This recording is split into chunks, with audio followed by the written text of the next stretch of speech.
Hello everyone, this is Janvi Goswami. ये हमारी set theory की थर्ड वीडियो है। इससे पहले हम सेट के बारे में काफ़ी कुछ पढ़ चुके हैं। इनफैक्ट मैं बोलूँगी कि ये हमारी लास्ट या फिर सेकंड लास्ट वीडियो होगी सेट थ्योरी की। ओके, तो आज हम पढ़ने वाले हैं वेन डायग्राम क्या होता है और साथ में हम कुछ वर्ड प्रॉब्लम्स करेंगे। तो स्टार्ट करते हैं वेन डायग्राम से। वेन डायग्राम, तो वेन डायग्राम क्या होता है? जब हमारे पास कोई डेटा गिवन होता है और उस डेटा को हम पिक्चर की फॉर्म में शो करते हैं, उसको वेन डायग्राम बोलते हैं। जैसे कि देखो, मैंने ये वर्ड प्रॉब्लम लिखी हुई है कुछ, तो यहाँ पे काफी, ये भी तो डेटा ही गिवन है ना, यहाँ पे डेटा गिवन है और कुछ चीजें पूछी भी है। तो इसको वर्ड प्रॉब्लम को हम अगर एक पिक्चर के फॉर्म में शो करेंगे तो उसको वेन डायग्राम बोलेंगे। ठीक है, तो वेन डायग्राम में हम तो सबसे पहले पढ़ने वाले हैं, इसमें हम पढ़ेंगे यूनियन, और union of two sets. Two sets, अगर आपको नहीं पता है, अगर आपने प्रीवियस वीडियो नहीं देखी या फिर आपको कुछ पता ही नहीं अभी तक सेट के बारे में, तो मैं आपको बता देती हूँ कि यूनियन होता है किसी भी दो सेट का कॉम्बिनेशन। जब हमारे पास दो सेट गिवन होंगे, उनका जो कॉम्बिनेशन होगा उसको हम यूनियन बोलते हैं। ओके, और अगर आप पहली वाली वीडियो देख लेंगे, फर्स्ट एंड सेकंड पार्ट, तो उससे अच्छी तो कोई बात होगी ही नहीं। बट अगर आप नहीं देख रहे तो मैं उस केस के लिए भी आपको बता रही हूँ। यूनियन होता है दो सेट का कॉम्बिनेशन। तो जैसे कि मेरे पास एक ए सेट है और एक बी सेट है। सबसे पहली बात, जब भी हम वेन डायग्राम बनाते हैं तो रेक्टेंगल सबसे पहले बनाना होता है हमें, और उसके अंदर हमें सर्कल बनाने होते हैं। ये जो रेक्टेंगल होता है, ये होता है हमारा यूनिवर्सल सेट, यूनिवर्सल। और इसके अंदर हम बनाते हैं हमारे, जैसे मान ली मेरे पास ए और बी सेट है, दो सेट है, तो वो हम दोनों सर्कल से रिप्रेजेंट करेंगे। ये ए और ये बी, ये ए हो जाएगा और ये बी हो जाएगा। तो जब हमारे पास कोई दो सेट होते हैं तो उसमें कुछ ना कुछ कॉमन हो जाता है ना, तो इसलिए हमारा ये जो कॉमन एरिया है, ये वही वाला एरिया है जिसमें दोनों के कॉमन एलिमेंट आते हैं। वो फिर जब हम वर्ड प्रॉब्लम में कराऊंगे ना, मैं आपको तो और ज्यादा अच्छे से समझ आएगा। ठीक है, तो जैसे कि मान लेते हैं हमें यूनियन पूछा। यूनियन मतलब क्या होता है? दोनों, दोनों का कॉम्बिनेशन। तो ए भी और बी भी आएगा इसमें, तो ये हमारा क्या होता है? यूनियन हो जाता है। सेकेंड आता है इंटरसेक्शन। इंटरसेक्शन, तो इंटरसेक्शन क्या होता है?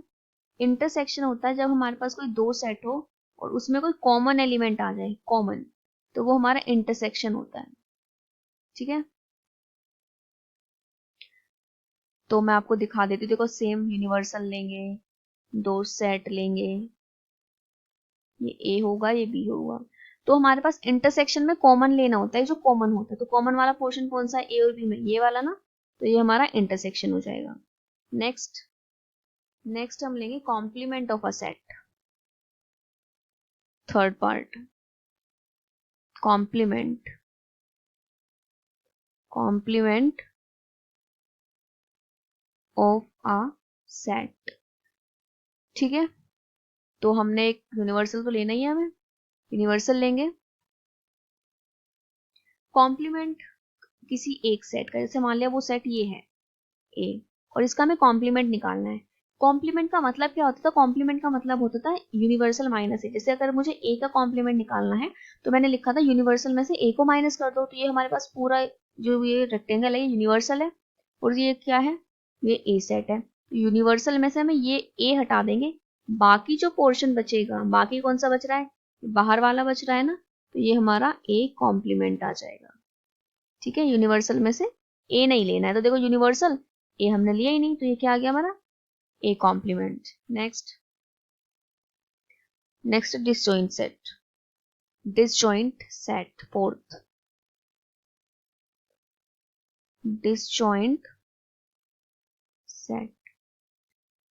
जब हमारे पास कोई दो सेट होते हैं लेकिन उसमें कुछ भी कॉमन नहीं होता है, जैसे एक ये सेट है, एक ये सेट है, ये हमारा यूनिवर्सल है। यहाँ पे देखो, मैंने यहाँ भी दो सेट लिखे थे कि मैंने इसमें कुछ कॉमन पोर्शन बनाया था, क्योंकि इन दोनों में कॉमन होगा।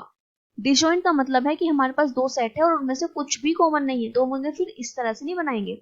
जब अगर कुछ भी कॉमन नहीं होगा तो हम उसको इस साइड, इस टाइप से बनाएंगे, ये ए ये बी। ठीक है, तो डिसजॉइंट सेट को हम इस टाइप से बनाएंगे क्योंकि इसमें कुछ भी कॉमन नहीं है। इंटरसेक्शन को हम ऐसे इसलिए बनाते थे क्योंकि इसमें कुछ ना कुछ कॉमन होता था, तो जो कॉमन वाले एलिमेंट्स होते थे वो हम इस वाले पोर्शन में डाल देते थे। ये जो एरिया है, ये वाला जो एरिया हमारा, ये ए का भी है और बी का भी है। ठीक है, तो इसमें डाल देते ये। नेक्स्ट आएगा हमारा डिफरेंस।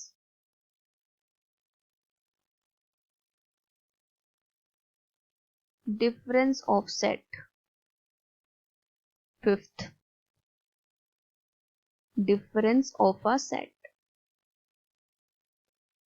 डिफरेंस, स्पेलिंग थोड़ी गलती हो गई। तो नेक्स्ट हेडिंग है हमारी डिफरेंस ऑफ सेट्स। तो सेम, पहले हमें एक यूनिवर्सल बनाना है, ठीक है। उसके बाद हमारे पास दो सेट होंगे, एक ए होगा एक बी होगा, इसमें कुछ ना कुछ कॉमन भी होगा। डिफरेंस का मतलब क्या होता है? डिफरेंस में एक तो आ जाएगा ए माइनस बी और बी माइनस ए, ये तो होता है डिफरेंस, ठीक है। फिलहाल दो सेट इसलिए मैंने ए माइनस बी और बी माइनस ए ही लिखा है। इसका मतलब क्या होता था ए माइनस बी का? ए माइनस बी का मतलब है कि ए में से बी वाला माइनस कर दो एरिया। तो ये ए है हमारे पास पूरा, इसमें से बी हटा दो। अब देखो ये जो पोर्शन है ये बी का भी है, तो हम ये नहीं लेंगे, ये आएगा ए माइनस बी में, ठीक है। क्योंकि हमें बी वाला एरिया लेना ही नहीं है, हमें बी वाली कोई भी चीज लेनी ही नहीं है। अगर हम बात करते हैं बी माइनस ए की, तो बी माइनस ए का मतलब क्या है कि बी में से ए हटा दो। ये पूरा का पूरा ये यहाँ तक भी है, ये जो एरिया है ये मिडल वाले तो ए का भी है, तो हमें ए तो लेना ही नहीं है। तो इसमें क्या आ जाएगा? इसमें हमारा ये वाला पोर्शन आ जाएगा। क्लियर हुआ ना? इसमें ये वाला पोर्शन आ गया, ये मैं फिर से बना देती हूँ, ठीक है। तो समझ आ गया, ये हमारा हो जाएगा बी माइनस ए और ये हुआ हमारा ए माइनस बी, ठीक है। अब हम अपने कुछ फॉर्मूलेज पढ़ लेते हैं जिसको हम वर्ड प्रॉब्लम में यूज करेंगे। बहुत ही इंपॉर्टेंट फॉर्मूले है, ध्यान से देखना। तो हमारा फर्स्ट फॉर्मूला है, फर्स्ट फॉर्मूला है हमारा A union B equals to number of elements in A plus number of elements in B minus number of elements in A intersection B, ठीक है। तो इसमें क्या है कि जब हमारे पास कोई दो सेट होंगे उनका यूनियन लिखेंगे, सेपरेटली सेट में जो भी एलिमेंट होंगे वो लिखेंगे, फिर उनका जो इंटरसेक्शन होगा वो लिखेंगे। अभी ये फॉर्मूला आपको लर्न करना है, फिर जब हम क्वेश्चन में सीखेंगे कि इनको आप अप्लाई कैसे करते हैं। सेकंड फॉर्मूला है हमारे पास n A equals to n A minus B plus n A intersection B. Third इसी के जैसा है, third n B equals to n B minus A plus n A intersection B. जैसे हो सकता है किसी क्वेश्चन में हमें एलिमेंट्स ही ना दिए हो किसी सेट में कितने हैं, तो उसमें उसका फॉर्मूला क्या लगाएंगे हम कि दोनों का इंटरसेक्शन, दो सेट होगा उनका इंटरसेक्शन, और क्या किसको प्लस करेंगे कि ए में से वो माइनस कर देंगे जो बी के पास भी होंगे। मैंने आपको बता दिया है, मैंने आपको कई बार बता चुकी हूँ। ये ए माइनस बी का मतलब है कि ए सेट से वो एलिमेंट्स रिमूव कर देंगे जो बी के पास भी होंगे, ये होता है ए माइनस बी का मतलब। तो यहाँ पे हम यही हमारे पास है, अगर हमारे पास number of elements in B हमें फाइंड करना होगा तो हम क्या लिखेंगे, उनका दोनों का इंटरसेक्शन, और इस बार करेंगे बी माइनस ए, कि बी में से वो एलिमेंट्स माइनस करेंगे जो ए के पास भी है, ठीक है। नेक्स्ट फोर्थ, तो हमारे पास फोर्थ है, अगर हमारे पास तीन सेट है, देखो मैंने आपको दो सेट वाले ही बताया अभी तक, अगर तीन सेट होंगे तो क्या लगाएंगे A union B union C equals to n A plus n B plus n C plus n A intersection B intersection C minus n A union B n B union C और n C, sorry union नहीं intersection आएगा, sorry intersection आएगा ये, ठीक है। N A intersection B, n B intersection C और n C intersection A, ये हमारे तीन के लिए आ जाएगा। अब हमारे पास एक और फॉर्मूला है, फिफ्थ फॉर्मूला, वो क्या है, n A union B equals to n A minus B plus n B minus A plus n A intersection B. तो क्वेश्चन स्टार्ट करने से पहले बेटर होगा अगर आप एक बार ये फॉर्मूले लर्न करेंगे, क्योंकि फिर उसके बाद ये होगा ना कि हम क्वेश्चन का ही आएगा जो भी आएगा तो हमें पता होगा कि हम क्या अप्लाई कर सकते हैं, ठीक है। तो ये हमारे 5 फॉर्मूले हैं जो हम क्वेश्चन में यूज करेंगे, मतलब वर्ड प्रॉब्लम है। या तो वर्ड प्रॉब्लम हमारी इससे इन फॉर्मूले से सॉल्व होगी, या फिर हमें कुछ जगह पे वेन डायग्राम भी बनाने पड़ते हैं, क्योंकि कुछ क्वेश्चन ऐसी, कुछ वर्ड प्रॉब्लम ऐसी होती है जो बहुत कॉम्प्लिकेटेड होती है, तो उसको ना हम डायरेक्ट फॉर्मूले से नहीं सोल्व कर पाते, ठीक है, तो वहाँ पे फिर हमें वेन डायग्राम बना के सोल्व करनी होती है, वो मैं आपको बताऊंगी उस टाइप का क्वेश्चन कैसे सोल्व करेंगे। तो सबसे पहले हम अपना क्वेश्चन नंबर 1 ले लेते हैं। 1 में देखो क्या है, हमारे पास यूनियन गिवन है, दो सेट है हमारे पास P एंड Q, इनका यूनियन गिवन है, इंटरसेक्शन गिवन है एंड P गिवन है। क्यों निकालना है, तो फॉर्मूला पढ़ा तो था ऐसा, आपने अगर फॉर्मूले लर्न कर लिए हैं तो आपको एकदम दिमाग में आ गया होगा कि हमने हाँ ऐसा फॉर्मूला पढ़ा हुआ है, NP एंड Q माइनस इनका इंटरसेक्शन। तो यूनियन में हमारे पास 75 एलिमेंट्स है, P 49, Q हमें निकालना है और इंटरसेक्शन 17 गिवन है। 17 को इधर भेजो, equals to 49 plus n Q. हम इनको बस जब प्लस करेंगे तो क्या आएगा, 92 equals to 49 plus n Q. 49 इधर भेजेंगे, 92 माइनस 49, तो यहाँ पे हमारे पास एलिमेंट्स कितने हैं, तो 12 माइनस 9 होता है 3, 43। तो हमारे पास जो क्यू सेट है उसमें कितने एलिमेंट्स होंगे, 43 एलिमेंट्स होंगे। क्लियर है। Next question, if A and B are two sets, हमारे पास ए और बी दो सेट है, and a minus B 24 and b minus 19, और इन दोनों का इंटरसेक्शन 11 है। हमें निकालना एन ए। मैंने फॉर्मूले जब लिखवाए थे वहीं पे लिखवाया हुआ था, फॉर्मूला क्या था इसका, n A minus B plus intersection. ठीक है, a माइनस बी 24 है, इंटरसेक्शन 11, तो आंसर क्या आएगा 35। एंड b का फॉर्मूला था b minus A plus intersection, तो b माइनस ए हमें गिवन है 19 और 11 इंटरसेक्शन है, तो आंसर क्या आएगा 30। ठीक है, अब हमें निकालना क्या है, हमें निकालना है यूनियन। तो यूनियन का भी फॉर्मूला ही लिखवाया हुआ था, n A plus n B minus n A intersection B. तो अब हमें सब कुछ यहाँ पे गिवन है, एन ए हमने अभी भी निकाला 35, एन बी निकाला 30 और इंटरसेक्शन गिवन है हमारे पास 11। तो 75 माइनस 65 माइनस 11 आएगा 4 5 54। तो यूनियन हमारे पास आ चुका है 54। देखो इस क्वेश्चन में क्या है, in a group of 50 person 30 likes tea, 25 like coffee and 16 like both। तो जो इन्फॉर्मेशन गिवन है हम वो पहले लिख लेते हैं। इसमें क्या बोला है कि 30 पर्सन को टी पसंद है, मतलब number of person who like tea equals to 30, और कॉफी किसको पसंद है 25, और 16 ऐसे है जिसको दोनों पसंद है, टी भी और कॉफी भी। तो इंटरसेक्शन क्या होता था, इंटरसेक्शन का मतलब यही तो होता था कि दोनों मतलब कॉमन हो, कॉमन। तो वो पर्सन जो टी और कॉफी दोनों वाले, तो उसका क्या हुआ, वो हुआ 16। और हमारे पास जो फर्स्ट पार्ट है, हमें फाइंड करना है ईदर टी और कॉफी। हमेशा याद रखना, ईदर और जब भी आता है उसमें हमें यूनियन निकालना होता है, और नीदर नोर में हमें निकालना होता है, अभी इसका मैं आगे बताऊंगी कॉम्प्लीमेंट का इंटरसेक्शन, तो वो मैं भी आगे बताऊंगी, शायद आपको यहाँ से समझ नहीं आएगा। लेकिन ईदर और का हमेशा याद रखना है, ईदर और जब भी पूछा जाए तो यूनियन निकालना है। तो टी और कॉफी का यूनियन निकालना है इसका मतलब। तो हमें क्या निकालना है, टी और कॉफी का यूनियन। फॉर्मूला डायरेक्ट फॉर्मूले से हो जाएगा, n T plus n C minus इन दोनों का इंटरसेक्शन। तो number of person who like tea 30, coffee 25, और यूनियन क्या है, सॉरी इंटरसेक्शन क्या है 16। तो हम इनको प्लस करेंगे, 55 माइनस 16, तो आंसर कितना आएगा 39। मतलब 39 लोग ऐसे हैं जिसको ईदर टी और कॉफी, मतलब या तो कॉफी पसंद है टी पसंद है, मतलब कुछ भी पसंद हो लेकिन पसंद होना चाहिए। ईदर और का मतलब ये होता है कि या तो ये पसंद आ जाए या फिर ये पसंद आ जाए, लेकिन पसंद जरूर है, ऐसा ना हो कि कॉफी और टी में से कुछ भी पसंद नहीं है। ठीक है, नेक्स्ट हमारे इसमें सेकंड पार्ट है नीदर टी नोर कॉफी। तो जब भी नीदर नोर आता है किसी भी क्वेश्चन में, तो उसमें हमें जैसे टी और कॉफी के लिए पूछा है ना, तो हमें इनका कॉम्प्लीमेंट लेना होता है दोनों का, उसके बाद इनका इंटरसेक्शन करना होता है। नीदर नोर में हमेशा जो भी जिसके बारे में पूछा होगा उनका कॉम्प्लीमेंट का इंटरसेक्शन लेना होता है। और हमने डिमॉर्गन्स लॉ में पढ़ा था, डिमॉर्गन्स लॉ जब कराया था वहां पे पढ़ा हुआ था कि ये ऐसे ऐसे पढ़ा था, इनका जो कॉम्प्लीमेंट होगा वो ऐसे होता था। ये हमारा डिमॉर्गन्स लॉ था। तो देख सकते हो T dash intersection C dash, इसको हम क्या लिख सकते हैं, टी यूनियन सी का डैश, है ना। और जब हम किसी का भी कॉम्प्लीमेंट फाइंड करते तो उसे क्या करते हैं, यूनिवर्सल में से उसे माइनस कर देते हैं। किसी का भी कॉम्प्लीमेंट फाइंड करना हो तो उसमें क्या करना है, यूनिवर्सल में से उसे माइनस कर दो। अब यूनिवर्सल क्या है, यूनिवर्सल हमें यहाँ पे टोटल क्या दिया हुआ है 50% है ना, ग्रुप 50% के ग्रुप से देख रहे हैं हम, तो टोटल क्या हुआ हमारा 50, और यूनियन हमने अभी निकाला 39, माइनस करोगे तो आंसर क्या आएगा 11। तो इस 50% में 11% ऐसे थे जिसको ना तो चाय पसंद है ना कॉफ़ी पसंद है, ना तो उनको टी पसंद है ना उनको कॉफ़ी पसंद है।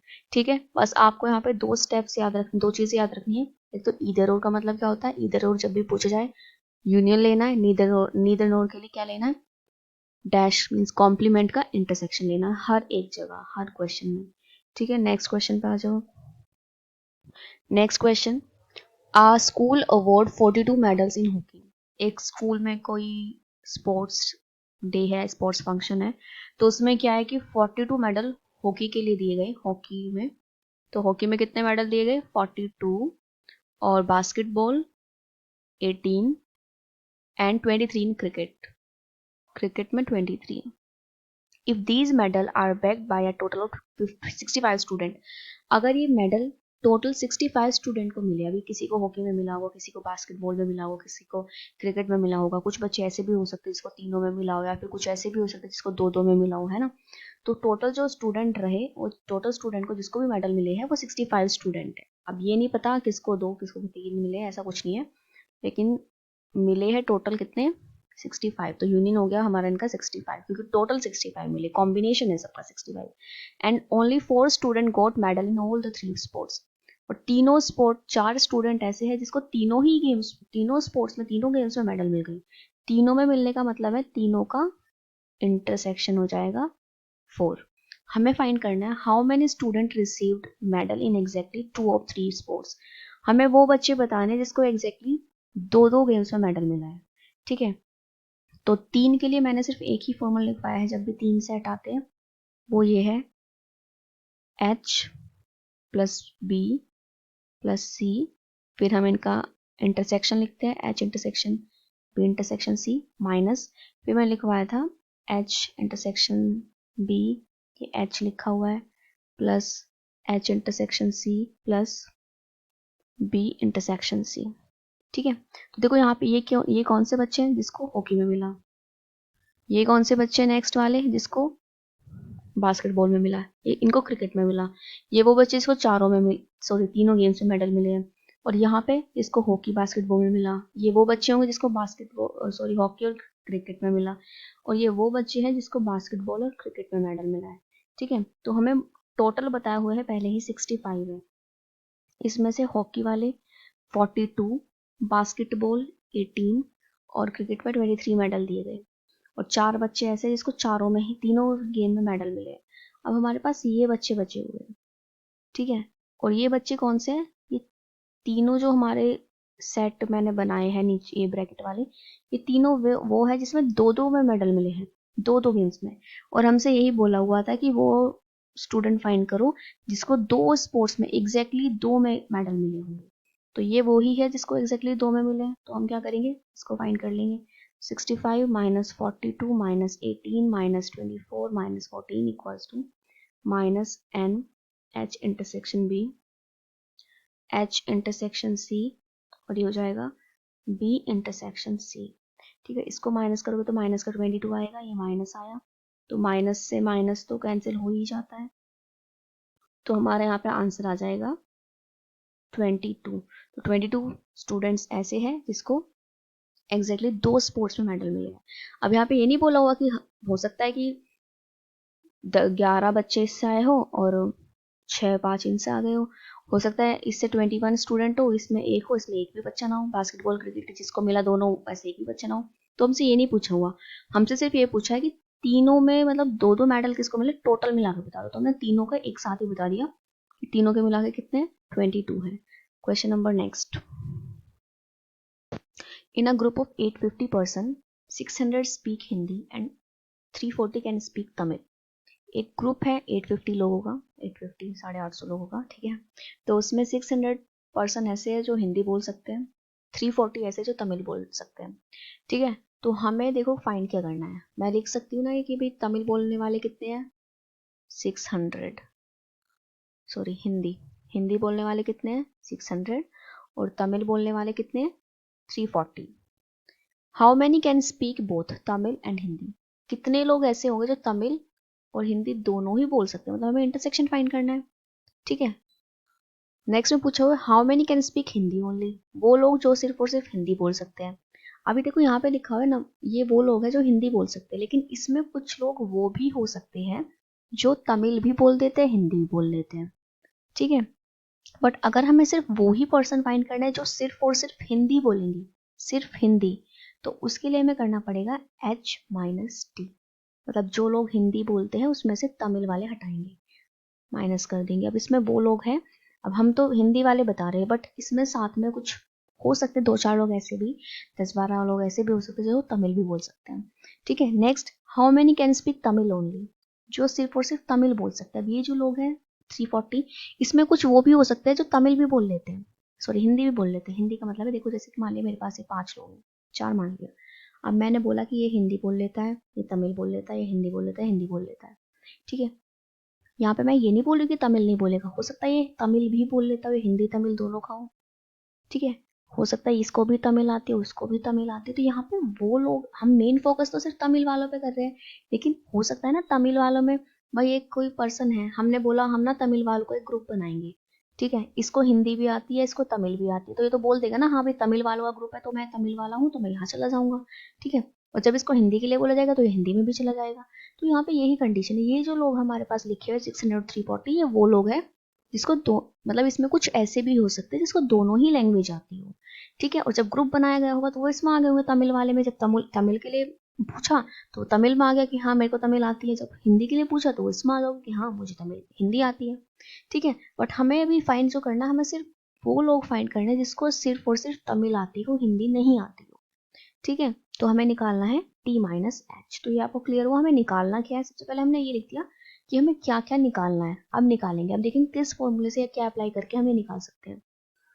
तो देखो यहाँ से हमें ये पता है, पहले ये निकालेंगे इंटरसेक्शन, कब निकाल सकते हैं हम, एक ही हमने फॉर्मूला पढ़ा था यूनियन वाला, मैं दिखा देती हूँ आपको फॉर्मूला, ये वाला फॉर्मूला था, ये वाला, ठीक है। तो हम इसमें लगा सकते हैं ये वाला फॉर्मूला, बट उसके लिए हमें यूनियन पता होना चाहिए, और इसमें हमें यूनियन अभी तक नहीं पता है। तो ये जो है ये किस काम के लिए है, ये यूनियन ही गिवन है, ये यूनियन ही गिवन है दोनों का। अब बच्चों को ये कंफ्यूजन या ये डाउट होता है, और होने वाली बात भी है, कि यहाँ पे तो हमने ऐसे ग्रुप ऑफ 50% जब था तो हमने यहाँ पे तो यूनियन नहीं लिया था, यहाँ पे तो हमने इसको यूनिवर्सल लिया था, यहाँ यूनियन क्यों ले रहे हैं, इस वाले में यूनियन क्यों लिया। तो इसका यूनियन को, यूनिवर्सल को हम किसी अलग डेफिनेशन या अलग तरीके से नहीं लिखा जाता है। अब यहाँ पे हमें पता था यूनियन तो फाइंड करना है, तो यूनियन तो ये हो ही नहीं सकता, ऑब्वियसली यूनिवर्सल ही होगा। लेकिन अगर हम इस वाले क्वेश्चन की बात करते हैं, इसमें हमें यूनियन क्या कहीं गिवन है या यूनियन कहीं फाइंड करना है, नहीं करना है, इसका मतलब ये यूनियन ही है। तो यूनियन और यूनिवर्सल, उसको हमें अपना खुद का दिमाग लगा के सोचना पड़ता है कि ये यूनियन होगा या फिर ये यूनिवर्सल होगा। या तो आपको क्वेश्चन में यूनियन पूछा हो, पूछा है तो मतलब ये नहीं है, ठीक है। बट अगर पूछा नहीं है और हमें यूज में भी हमें चाहिए भी यूनियन, इसका मतलब ये यूनियन ही गिवन है। तो हमें यूनियन क्या गिवन है, हिंदी और तमिल का यूनियन हमें गिवन है 850। तो हमें निकालना है इंटरसेक्शन, तो इंटरसेक्शन में क्या आएगा, यूनियन NH NT माइनस इन दोनों का इंटरसेक्शन आ जाएगा। यूनियन हमारे पास 850 है, हिंदी वाले कितने हैं 600, और ये 340 माइनस दोनों का इंटरसेक्शन, ठीक है। इधर आएगा तो 940 equals to minus T intersection H। तो जब हम इसे सॉल्व करेंगे तो हमारे पास माइनस का 90 आएगा, बट माइनस से माइनस कैंसिल, तो हमारे पास जो फाइनल आंसर आ जाएगा वो आ जाएगा 90। क्लियर हुआ। अब हमें आगे क्या निकालना है, H-T। तो फॉर्मूला था इसका भी हमारे पास, डायरेक्ट फॉर्मूला था, दिखा देती हूँ मैं एक बार आपको। देखो जब हमें ये माइनस वाली चीज़ इस वाले फॉर्मूले से इसको यूज़ करके निकाल सकते हैं ना, इन दोनों फॉर्मूले से निकल जाएगा वो भी, ठीक है। अब जैसे कि यहाँ पे H-T निकालना है, तो मतलब हमें NH लेना पड़ेगा, NH equals to NH-T plus इनका इंटरसेक्शन होता है, हिंदी वाले 600, ये हमें फाइंड ही करना है, और ये हमने अभी अभी निकाला है 90, तो ये दूसरी साइड जाएगा, तो 600 माइनस 90 इक्वल्स टू H-T। तो आंसर क्या आ जाएगा इसका हमारा 510, ठीक है, आंसर आएगा 510। अब इसमें हमारा थर्ड पार्ट है, थर्ड पार्ट में हमें निकालना है NT माइनस H। तो इसके लिए फॉर्मूला सेम इन्हीं में से यूज़ कर लेंगे। तो फॉर्मूला क्या बनेगा, देखो जो फर्स्ट होता है ना, फर्स्ट, अब कंफ्यूजन ना बच्चों को ये देखो फॉर्मूले में भी मैं बता देती हूँ आपको कंफ्यूजन कहाँ होता है।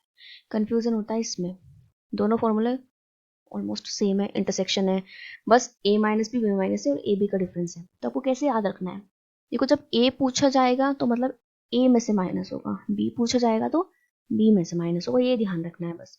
तो इसमें भी हम देखते देखो हमसे t माइनस है तो मतलब हमें t गिवन होगा यहाँ पे, तो n t minus h plus इनका इंटरसेक्शन आ जाएगा। तो तमिल वाला next, in a class of 25 student, एक क्लास है उसमें टोटल 25 स्टूडेंट है, 12 have taken mathematics, उसमें से 12 बच्चों ने मैथ्स ली, and 8 have taken mathematics but not biology। इसको इन्फॉर्मेशन को लिख लेते हैं। मैथ्स कितने बच्चों ने लिए, 12, और 8 बच्चे ऐसे हैं जिसने क्या किया, taken maths but not biology, maths ली है बट बायो नहीं ली है, तो मैथ्स में से बायो वाले स्टूडेंट माइनस कर देंगे, तो ये कितने हैं, 8। देखो इसमें जो मैथ्स वाले हैं ना, ऐसा भी तो पॉसिबल है कि भाई किसी बच्चे ने मैथ्स और बायो दोनों ही ले ली हो, तो इसमें साथ में वो भी आ सकते हैं। तो यहाँ पे सिर्फ और सिर्फ 8 बच्चे ऐसे हैं जिसने सिर्फ मैथ्स ही लिए, बायो नहीं ली है। ठीक है, हमें क्या निकालना है, find the number of student who have taken mathematics. हमें वो बच्चे निकालने हैं जिसने मैथमेटिक्स एंड बायो ली है, मतलब मैथमेटिक्स एंड बायो मीन्स जहाँ पे भी देखो, एक और चीज मैं आपको बता रही हूँ, जहाँ पे एंड आ जाए मतलब इंटरसेक्शन फाइंड करना है, और आ जाए मतलब यूनियन फाइंड करना है। तो यहाँ पे हमसे वो बच्चे पूछे हुए जिसने मैथ्स और बायोलॉजी ली है, मतलब दोनों ही ली है, जिसने मैथ्स भी ली बायोलॉजी भी ली। ठीक है, एक तो हमें इंटरसेक्शन फाइंड करना होगा इनका, हमें मैथ्स का और बायोलॉजी का इंटरसेक्शन फाइंड करना है पहला, तो दूसरा, and those who have taken biology but not mathematics, वो बच्चे जिसने बायोलॉजी ली लेकिन मैथ्स नहीं ली। बार बार मैथ्स को एच से डिनोट कर रही हूँ बट आप एम से करना। ठीक है, जिसने बायो ली बट मैथ्स नहीं, तो हमें ये क्वेश्चन फाइंड करना है। कोई भी फॉर्मूला हम अप्लाई नहीं कर सकते इसमें से जितने भी पढ़े हैं। ठीक है, तो ऐसे क्वेश्चन के लिए हम वेन डायग्राम बना लेते हैं। देखो या तो क्या होगा कि क्वेश्चन ऐसा आएगा कि आप देखते ही समझ जाएंगे कि हाँ हाँ इसमें ये वाला फॉर्मूला लगेगा, ये चीज गिवन है, ये चीज गिवन है, ये निकालनी है, नहीं तो आपको क्लियरली देखते ही क्वेश्चन को समझ आ जाएगा। जैसे कि हमने अभी पुराने हमारे क्वेश्चन किए, देखो आप देख सकते हो सभी में ऐसे ही गिवन था कि हम देखते ही पहचान लेते कि हाँ फॉर्मूला लग से हो जाएगा। लेकिन ये क्वेश्चन ऐसा कुछ है ही नहीं, इसमें हम इंटरसेक्शन निकालेंगे तो उसके लिए यूनियन चाहिए, साथ में ये मैथ्स है तो सिर्फ बायो वाले स्टूडेंट चाहिए, जो कि है ही नहीं, है ना। और इसके लिए क्या चाहिए, इसके लिए हमारे पास इंटरसेक्शन चाहिए अलग से, और बायो वाले बच्चे चाहिए बट वो भी नहीं है।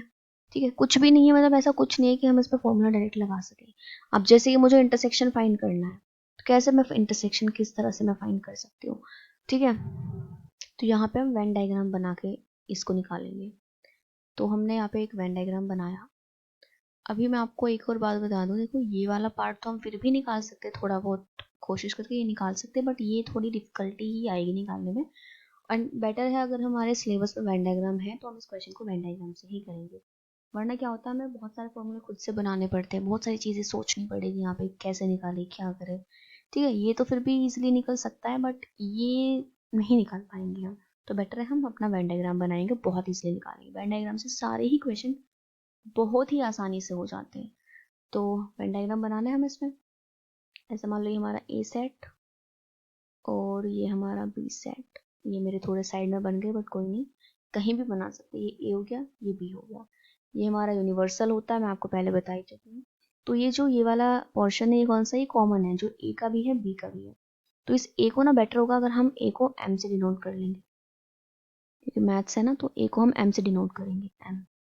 तो ये हमारे मैथ्स वाले, ये हमारे बायो वाले। तो देखो क्या है, मैथ्स में टोटल 12 है बट शायद इसमें कुछ वो भी हो सकते हैं जो बायो वाले हैं।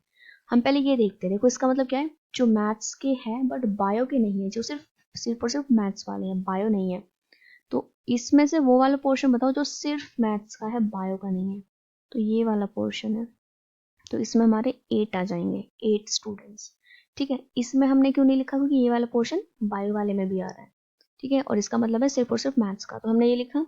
आगे क्या है, आगे हमें बोला हुआ है टोटल कितने हैं मैथ्स में, 12 बोल रखे हैं, सिर्फ और सिर्फ मैथ्स के 8 हैं। तो ये जो 4 मैथ्स वाले हैं ये इसी वाले एरिया में तो आएंगे। अब देखो अगर तुम कुल मिला के देखते हो तो मैथ्स के टोटल 12 ही बच्चे बैठ रहे हैं, बट सिर्फ और सिर्फ मैथ्स के 8 ही है, तो मतलब 4 बच्चे वो है मैथ्स में जो बायो भी ले चुके हैं। ठीक है, तो ये हमारे बच्चे हो गए सारे जो मैथ्स वाले हैं। अब हमें वो बच्चे निकालने हैं जिसके पास सिर्फ बायो है, सिर्फ बायो। तो देखो यहाँ पे टोटल स्टूडेंट 25 थे, अब ये 12 स्टूडेंट के हम सब्जेक्ट बता चुके हैं, लेकिन जो 13 स्टूडेंट बच्चे हैं ऐसा तो पॉसिबल नहीं है कि उन्होंने कुछ भी नहीं लिया होगा। ठीक है, मैथ्स उन्होंने ली नहीं है तो क्या ली होगी, बायो ही ली होगी। तो 13 हमारे किस में आ जाएंगे, सिर्फ बायो वाले पोर्शन में, और कॉमन वाले हमारे कितने हैं, 4 हैं।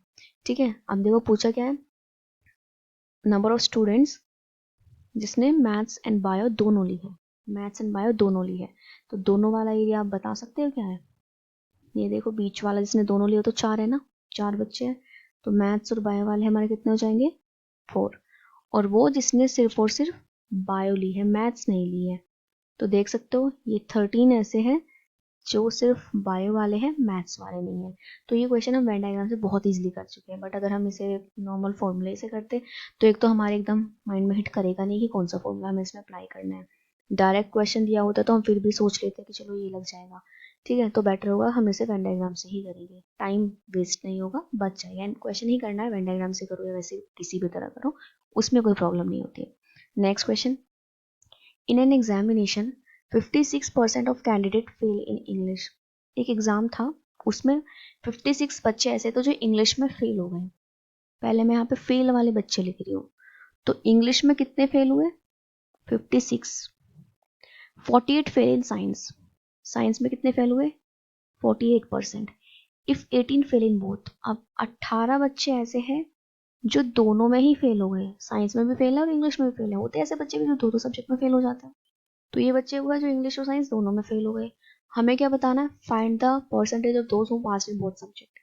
हमें उन बच्चों की परसेंटेज बतानी है जो दोनों में पास हुए हैं। यहाँ पे फेल गिवन है, ये ध्यान रखना, और पूछिए हमसे पास वाली। तो पास किस में हुए, दोनों में।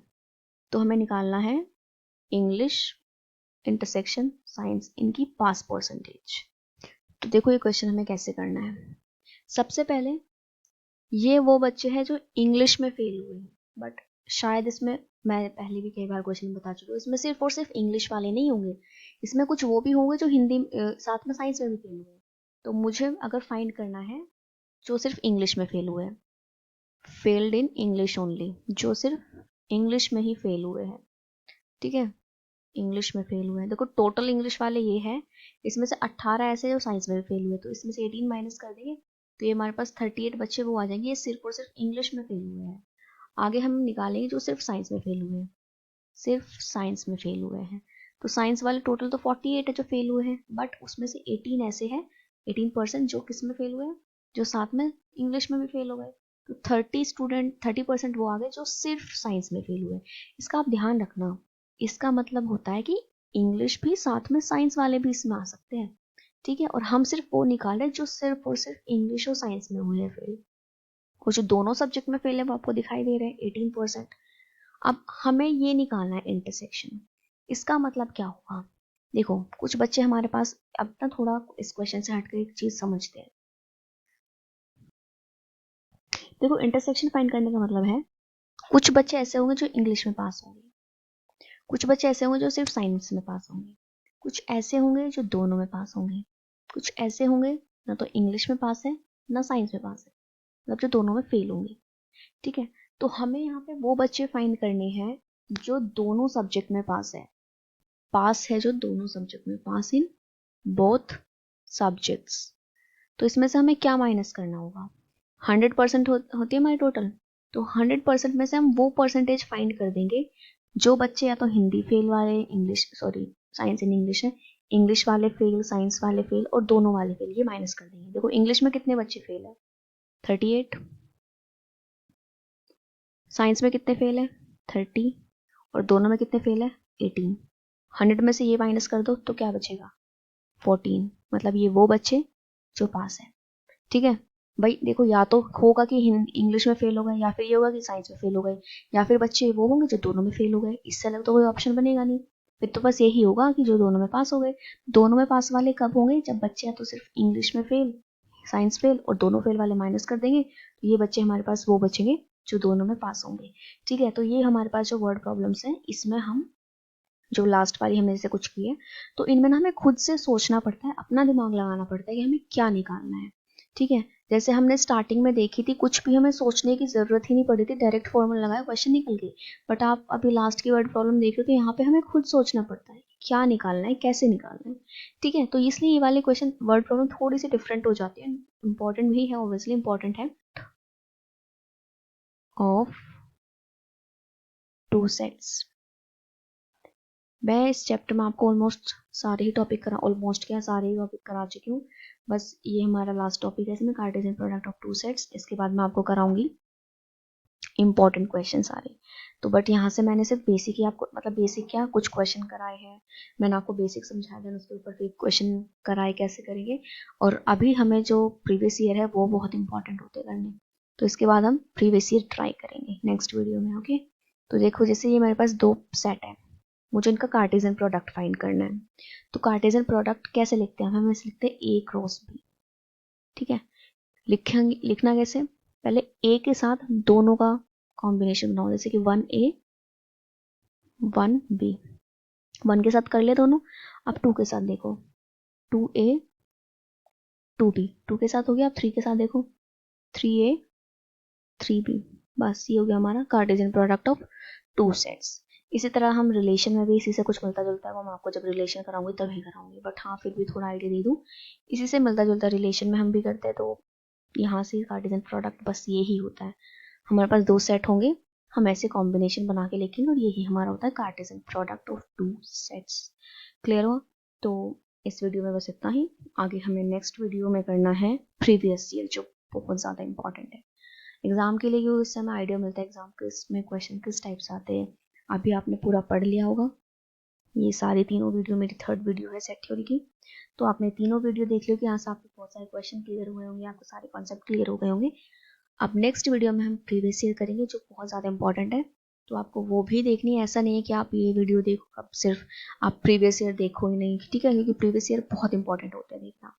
ठीक है, तो हम नेक्स्ट वीडियो में प्रीवियस ईयर करेंगे, साथ में कुछ थ्योरम्स है इसमें, इंपॉर्टेंट थ्योरम्स, वो मैं आपको थ्योरम्स कराऊंगी।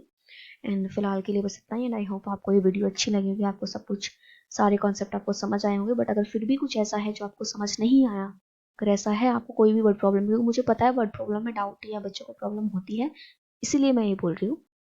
अगर किसी भी वर्ड प्रॉब्लम में कुछ ऐसा है जो आपको थोड़े कम समझ आए या कोई प्रॉब्लम आ रही है, तो आप मुझे कमेंट करके बता सकते हैं, मैं आपको उसको फिर से समझाने की कोशिश करूँगी। ओके, तो वेट करिए नेक्स्ट वीडियो का। Till then take care and bye bye.